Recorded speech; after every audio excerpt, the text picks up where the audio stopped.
CARISSA LAWLOR is a seasoned stylist of over a decade and Washington, D.C. area salon owner with an incredible journey to share. Going from rising stylist to senior stylist, commissioned salon manager to suite owner, then to opening her own salon and a former educator at the Salon Professional Academy in DC. Welcome back to the Hairdresser Strong Show. I'm your host, Robert Hughes, and I'm here with CARISSA LAWLOR, and we're going to hear her incredible story. Hello, CARISSA. How are you? Hi, good. Thank you so much for having me. Oh, my pleasure. I'm very excited to hear this story and this journey. Your journey is like something that I imagine when I go to schools to talk to the rising stylist in the DMV area, and even beyond, when I talk to them on the show or provide any coaching services, they all want to know about all the different ways that they can be part of the industry, and they don't like the idea of being stuck in one place. And even if that's what is in store for them, they want to know, what it's all about. So I'm very excited to hear your story. So why don't we start with how did you kind of get started in the industry, and like your journey from like rising stylist, senior stylist to salon manager. Like that sounds like it sounded like a natural progression. And yeah, let us know what's up. Okay, cool. Thanks. Well, my hair journey started in high school. I really loved updos is really where I started. So really just creating different shapes on myself, on my friends. Started cutting basic haircuts and doing color like in the bathroom, So I was doing that for a really long time. Probably about 10 years of just having fun.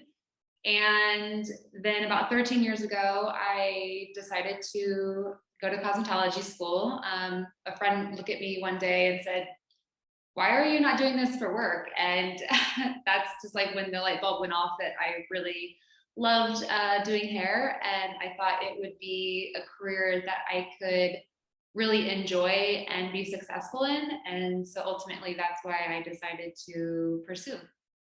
Nice. Awesome. And so you go to school, and something that I should probably mention, what is the name of your salon right now? So I'm the owner of Home Salon in Arlington, Virginia. Awesome. Home salon. And we'll hear a little bit more about that and later, but I just wanted the audience just to kind of have that in the back of their mind. Okay, so you go from rising stylist, you go to school, and tell us about like how did you find your salon, the salon that you ended up doing hair at? And did you jump around to multiple salons before you landed there? Yeah, so I went to a salon in DC and worked there for about 7 years. I did a lot of research, and I knew I wanted to work in Washington, DC.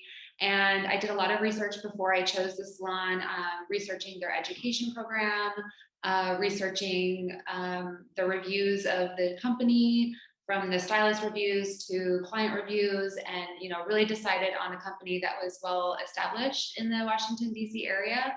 And I was there that's where I started my career. And like I said, I was there for 7 years. And a year after I started there, I actually became the salon manager. I really just felt empowered to lead, and also to create a space for the stylists that felt supportive and positive. And I had a really good relationship with the owner of the salon, and we worked really well together. And so that's how I started the management career path at that salon. Awesome. So a year after working at a salon, you became the manager, and you were doing hair also, yes? Correct. Yeah, I was full-time styling and also managing along with the owner. Okay. And just make sure I get in the story straight. This is the first salon that you were in out of hair school that you ended up being there for 7 years, right? Correct. Yes. Okay, cool. See, that's a little thing to all you rising stylists out there. Like I hope that you heard that. Okay, so I imagine, are you like taking classes to do hair as well as kind of like doing managing as well? Like I imagine there was like a learning curve there a little bit. Oh yeah, absolutely. I was very lucky that the company that I was working for had a really great education program. So I was constantly taking advanced color classes, cutting classes. I went to New York and took a lot of classes at like Tony and Guy, Bumble and Bumble, and really just taking my own initiative to really grow my craft and to master my techniques. And I took advantage of every single class that I could that was offered. So, including management and leadership courses with some other companies, I was doing that on my own too. Nice. Yeah. Love this. So, education, training, internal and external. Okay, Yeah. great. So you do that for 7 years, and tell us about this transition that occurred at the end of this 7 year period. Yeah, so after about 7 years, I just found myself in a new space in life, and I really wanted to develop a new space where collaboration was really at the forefront of the culture. So, where I was collaborating fully with other stylists and also collaborating with clients, not only with their hair journey, but also just in life in general. And, really encouraging personal development and career development. And so that's why I ultimately decided to move forward and open a salon suite, was to just start creating this different space. Okay, cool. So when you were in the salon suite, was it a salon suite, right? You said, how long were you there for? So I was there for about a year and a half, and I worked there with partially alone, and then I did get an assistant as well a little bit later. And then about a year and a half after I opened, I ended up opening the full scale salon that we're in now, which is Home Salon. Okay. Wow. So you got an education in hair, you got experience and seeked out your own education management, you built a clientele, and then when you were ready to grow in a different direction, you decided to go to a suite, Mhm. and you spent about a year and a half there. And so like, what was it about opening up the salon? I mean, you did say that you wanted to create a space that was more collaborative. So was this kind of like just part of that process, from going from to a suite to a salon so you have more space? And did you ever imagine you would end up owning a salon when you wanted to create this collaborative space? Um, that wasn't the that wasn't so clear in my mind at that moment. Um, when I opened the Salon Suite, that to me just felt like the next step in my journey of creating a space for my clients and I to connect in a different way. And then once we started doing that, I realized that, and then also once I took on an assistant, I realized that what we were creating was just expanding so much that we couldn't contain it in such a small space. I really felt the desire to help my assistant like grow on her journey, and I think through that, that's why I decided to open a salon, was to Gotcha. really have a bigger space where the community could grow, and also like new talent could grow as well. So it's Okay. just like one thing led to another, and once it was in front of me, that was all that could exist. Yeah, it sounds like it was such a natural progression. Yeah, yeah. Yeah, I love that. I love that.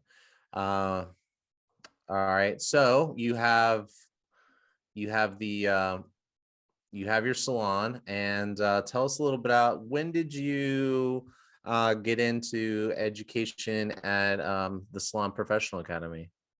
Yeah, so let's see, I started at the salon space in October of 2018. And I started at the Salon Professional Academy maybe about 10 months later in 2019.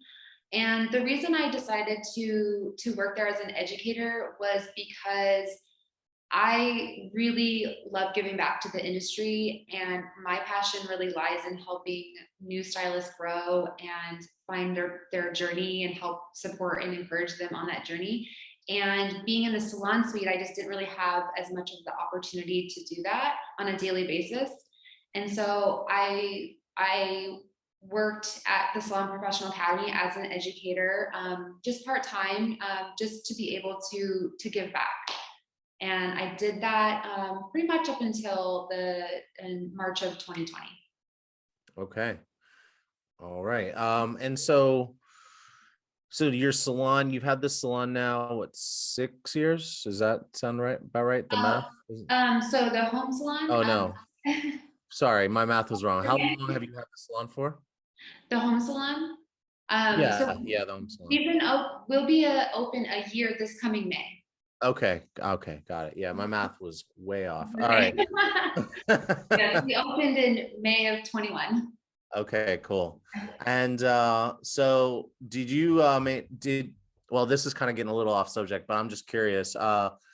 Did you like maintain a relationship with the school, and have you had like students from that school come to your salon, or as like a way to get access to like the rising talent? Yeah. So the assistant that is now a stylist with me, she actually is a student from that school. And I have had other students from the school work with us. Yeah. So yeah, there's definitely an open relationship, and it's always good to keep open relationships with everyone in the industry, and to encourage and support each other. Nice. Yeah, that's awesome. Okay, cool. So you have your salon, so you go from rising stylist, you get a job at a salon, you're training to be a hairdresser, or were you on the floor when you became a manager? Yes, I was on the floor for about a year. Okay, so you get a job, you're training, and you're on the floor, you become a manager, you decide it's time to move on, you get a suite, you open up your suite, and then some point during that time you start teaching at the school. Yeah. And then you open up your salon, and your focus is on your salon now. Is that right? Yeah, that's right. Awesome. Okay, cool. I think that I just love this whole journey because it sounds so natural, especially the way you explain it. Like I can imagine it, but the way you explain it just sounds super natural. So do you have any advice for anybody that any rising stylist or stylist that's in a position where they just feel like there's something that they want to have, or they're feeling like they can't grow anymore, or they're thinking about making a big change, and hearing your story, you've been through like basically all of these motions. Do you have any advice to share? Sure. I think a few things, I guess. One of the biggest things is surround yourself with people who are doing big things. So if you want to do something big, then surrounding yourself with others who are doing big things is really important. Finding a mentor that can help support your growth, who can help guide you, maybe mentor you. If you want to open a salon, maybe find a salon owner that's willing to take you on as a mentor. Talk to other people in the industry. If you want to work in the fashion world, like getting a mentor that's in the fashion world. So, really seeking out others who are doing the thing that you want to do, and is really important. And doing a lot of research and doing a lot of homework on what it's going to take to get through those steps, and just really setting yourself up for success. One of the biggest things I think throughout the whole journey for me was just to really follow like how you feel. And what I learned was if it's not like wholeheartedly a yes, then it might be a no. And just really listening to that, and listening to yourself and what what your gut is telling you, I think is a really huge thing. So I started the process of opening a salon in May of 2020. We still were shut down here in DC. And a lot of people thought that I was crazy to be starting the process of opening a salon when we weren't even allowed to take clients. And because I had learned that lesson of really just following what I knew, what myself was like, my gut was saying, I knew that this was the only path forward, and there's no one else that could tell me otherwise. So really just listening to yourself too. Nice. Yeah. That's awesome. I love that. Like just helping out with like confidence and guidance. So something that comes up a lot when we're having conversations like this, and I feel like this might be a topic for maybe the next time we talk, but I just would like to touch on a little bit is, you know, make it, let's just say like you got the confidence, you're ready to make it, but you're worried about the money situation or the logistics situation. Do you have any, would you like kind of speak on making a move from like you going from a commission salon where you didn't really have to worry. You could show up. I mean, I know you were a manager, but like a commissioned stylist can show up 5 minutes before their client and leave 5 minutes after most places. But then you're going into becoming a studio owner. As can you speak on like maybe some of those particular points about concern about say money or security? Yeah, sure. So whether you're going from a commission salon or commission salon into a suite, or from a suite to owning a salon, I think, the first thing to really look into is like, how is it going to work financially? So, coming up with your best estimates, creating a cash flow plan is really, and we can dive deeper into that, but it's really important. So really just estimating, how much your expenses are going to be and how much income you would need to take in to not only cover your expenses, but to make what it is that you want to make. So that's definitely step one, is really, planning it out and looking at the finances and the information. But it definitely takes a lot of dedication and time to building your culture, whether it's just you by yourself, but building the culture for your space and your team, or you and your clients, and really being confident about what that looks like. Nice. That's awesome. So everybody, if you're listening or watching, and you're in that position, so first and foremost, look for a mentor and really kind of like focus on knowledge, information, research, and confidence. And then as far as the finances go, definitely have a plan, map that out, reach out to a mentor. If somebody was interested in reaching out to you, would you be open to someone saying like sending you a message?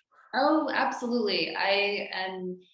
I'm thrilled to help anyone grow in this industry, and absolutely, I would absolutely share anything I could. Awesome. So we'll make sure to leave the information below, and we're going to next time we're going to dive deeper into what it does. What does it take to open up a salon, and what like really dive into and get a little more granular with the information. But this is like, I think this is such a great conversation because you just basically gave people permission to one of the things you said that I want to kind of put some emphasis on is you said you just knew that it was the next step in your journey and you didn't necessarily have the whole thing mapped out.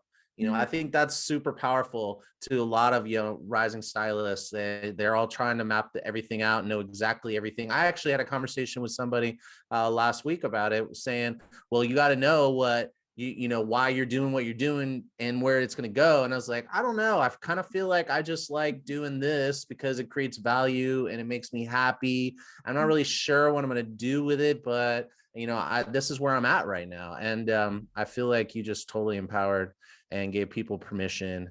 So I love that. Yeah, So thanks. Yeah. Thank Yeah. you. So thank you so much. I like to end my conversations with a laugh and ask you if you have like a embarrassing moment or a moment where, you know, you looking back on it, you realize like that was so funny and you want to share it with the audience. Sure. Yeah. Yeah, sure. I have a funny hair story for you. Okay.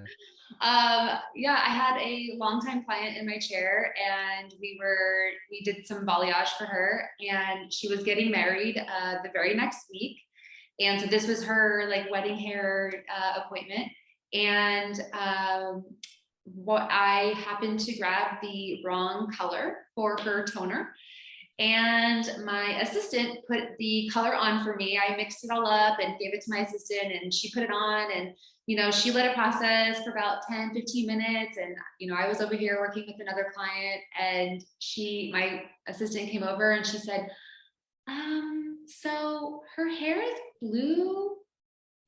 And I like Oh froze. no. What?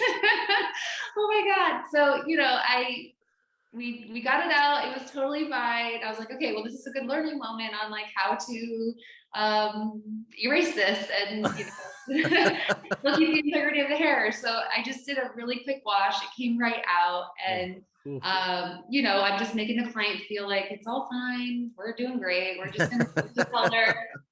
And then later, come to find out, my assistant, when she was blowing my client out, she was like, "Oh my God, Carissa turned your hair blue and you didn't even know." Oh my gosh. And I was like, "What are you doing? You're not supposed to like wrap me out." So, accidents happen, but we got through it, and but that definitely could have been quite the experience. Oh yeah. Oh yeah. Yeah. I feel like okay. I love that one. And Yeah. this is why you don't have mirrors above the shampoo bowl. Oh my God, that's such a good point. Yeah. Awesome. Well, thank you so much. And Yeah, I look thank you. forward to diving deeper into what it takes to open a salon and kind of go out on your own. And so until then, I'll talk to you later. Okay, thank you. Thank you. And if you're listening on podcast, please follow us and give us 5 stars. And if you're watching on YouTube or Instagram, please follow, subscribe. It helps support the channel and it doesn't cost you anything. And until next time, bye-bye.